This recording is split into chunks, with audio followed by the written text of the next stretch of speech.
Hey guys, welcome back. Today we're about to get into Boss and the Babe, episode 11. So excited.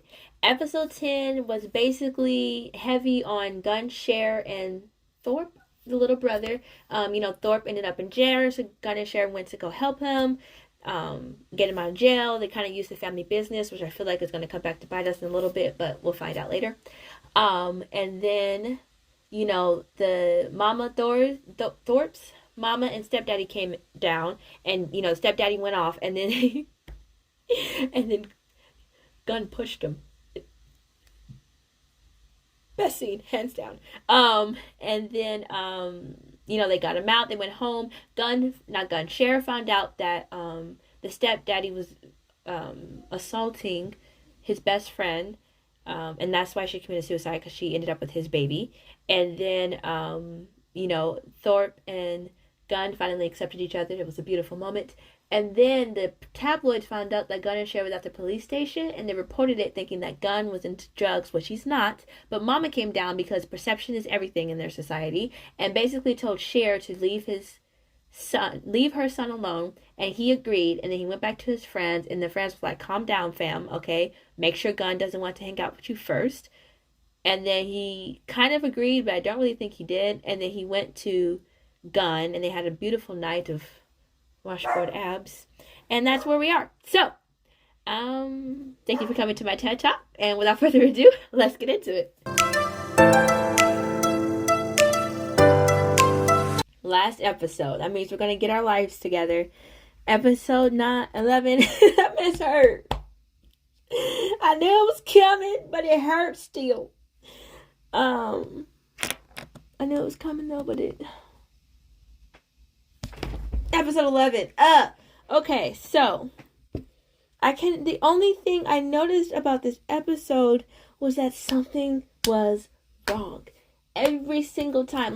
Like I knew what he was doing. He was sitting Cher was sitting Gun up to operate without him. Because, pretty much Gun had got really dependent on Cher.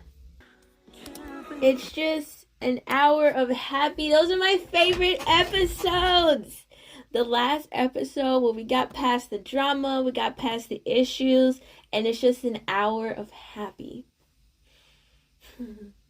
Okay, so, like I said before, this episode, just a whole lot of something's wrong. There's a whole lot of something. I couldn't even look at nothing with open mind, because the whole time I'm just thinking, again, something is wrong.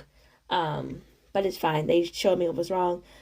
Again, I know Mama's coming from a good place. She's looking at it from societal lens. I hear you. I see you. All she knows about this man is the trouble that he has caused her son. So I get it. That's all I gotta say about it, really. Because I do understand where it's coming from. But I am always not a fan. I'm just not a fan. But yeah. At least she's not doing it from like a anti LGBT standpoint. She's doing it from like a perceptional societal standpoint, so I guess it's better in a sense, maybe, kind of, not really, but whatever. The hair washing scene was so cute. The morning after was so cute. I love the script for that scene. That was like, whoa, y'all went there and then took me with y'all, and I'm so happy we went together. Yeah, and like I said, Cher was setting Gun up, but that's just not how Gun operates. So, and then everything that Cher was setting him up for were things that were introduced to Gun by Cher. So why would he then do the Cher related things without Cher? That doesn't make any sense. He's not going to do that. His whole soul is any reminder of this man has literally infiltrated sadness into his soul. Why in the world would he be visited on purpose? And he tried. He legitimately was out there trying, but he cannot. It's too much. It was too painful. So I understand why he couldn't stick to it, especially why he wasn't getting their whole thing when they first met was that coffees.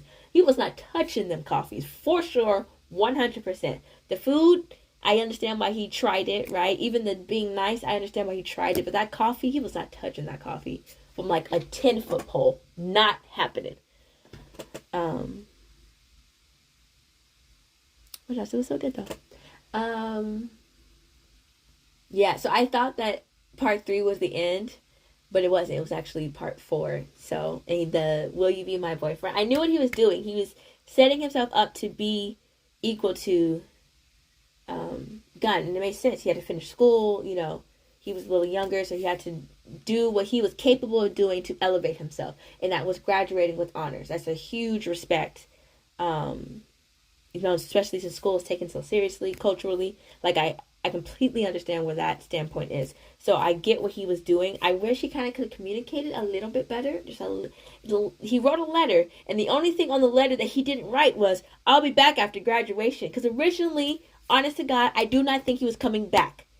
I do not think he was coming back originally until he realized the whole coffee thing, where Gun wasn't being the Gun he was when he was with him, you know? And so then he was like, well, if he's not happy and I'm not happy, I'm going to go back when I'm ready.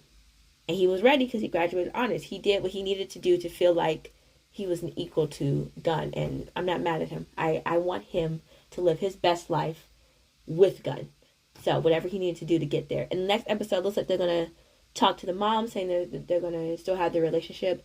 Obviously, he's going to say yes. They're going to have so many cute, kissy moments. And it's going to be just a happily ever after, because those last 10 minutes really drained me. Oh my God, they were torturous. I don't like my couples breaking up.